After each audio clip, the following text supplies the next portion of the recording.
Shalom and welcome to another in our series of podcasts from Temple Beth a dynamic center for conservative Judaism in Los Angeles. This is a recording of a Shabbat sermon by Rabbi Rebecca Schatz. My uncle used to have a tradition that on Shabbat there was someone who had to present a topic for us to discuss as a family. One year, for my birthday, my uncle created forms for everyone to fill out, answering questions like Rebecca's favorite food, Rebecca's best quality, Rebecca's newest hobby. And because the topic that night was me, I had to answer the questions and hear everyone's entertaining answers. Some were sweet, others were silly, and the rest were spot on. One question was, what is Rebecca's favorite sound? I have no recollection of people's responses, but my answer was, and always will be, my dad's voice. I grew up in a household where my dad, the professional musician, would begin all Shabbat dinners at the piano or on guitar, and most days were filled with his voice learning or rehearsing pieces of music around the house. My three brothers and I were gifted with his genes of skill and my mom's family's love for music. I play violin, like Myra. My brothers play drums, piano, bass, and guitar, and our extended family enjoys and is just as talented. I grew up assuming that all families had music as part of their lives, and that the soundtrack of each home was instruments being learned and or played proficiently. But it really is a gift. This week is known, as I mentioned earlier, as Shabbat Shirah, because of the Song of the Sea that is sung as we move from enslaved individuals to a free people. The Song of the Sea is a complicated tune, sharing in the exaltation of God and God's wonders, as well as power and joy in the killing of our enemies.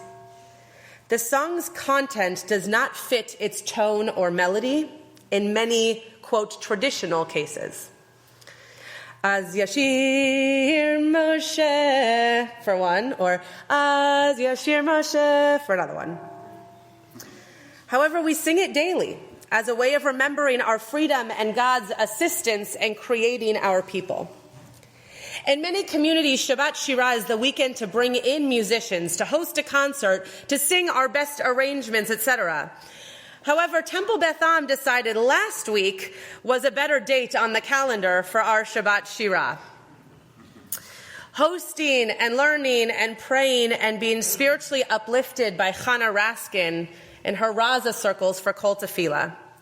Chana is a woman who grew up in Crown Heights, deep in the Chabad world and in an observant and large Chabad family. Chana loved shul and learned nigunim, tunes without words, and prayers at the feet of her father, where all the children played and ate candy, while their dads or grandfathers prayed. When Chana got older, she found herself singing the tunes of the men in her family and shul, 770, and relating to them as her prayer experience, inward, not outward. Chana created Raza as a response to that need to sing these nigunim with and in the world, and to share in the spiritual joy that they provide even without words. Chana brought Shabbat Shirah to our community last week, and we are still buzzing from the kavanah, the intentionality, the freedom of prayer that she modeled for us to desire. Miriam, in our Torah, and specifically in this week's Parsha, brings this Song of Sea, the namesake for Shabbat Shirah, to life.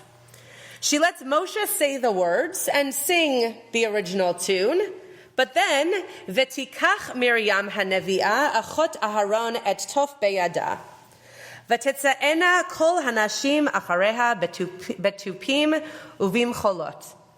Miriam the prophet, Aaron's sister, picked up a hand drum, and all the women went out after her in dance with their own hand drums. Miriam, like Chana last weekend, took the initiative to not only sing words of praise, but to feel the words, to feel the prayer, take leadership in expressing our joy through music. Miriam is named here not only as prophet, but as sister. In my home, most of our music was not played alone. As one of four, we rarely did anything alone, but music was something that we craved to do together. Now, violin, drums, and a cello do not always create the best chamber ensemble, but we did make music together. Miriam was proud of her brothers, proud of the song they wrote and sang, and proud of their leadership. So instead of just singing along, she wanted the community to feel their togetherness in joy and pulsing through their dancing bodies. V'ta'an lahem Miriam, shiru ladonai ki ga'o ga'a, sus verochvo rama vayam. And Miriam chanted for them, sing to Adonai, for God has triumphed. Miriam could feel the hesitation. She could feel their desire to return to what was known. But she trusted in her brothers, trusted in God's support, and trusted that the community would come together in joy through music. So she pushed them to sing and to dance more. Chana started her concert on Saturday night here in this sanctuary with a shruti box. Does anybody know what that is? No? Okay, great. I'm going to tell you. An Indian instrument box that produces tone through hand-pumped air, bellows with adjustable buttons for tuning an improvised nigun.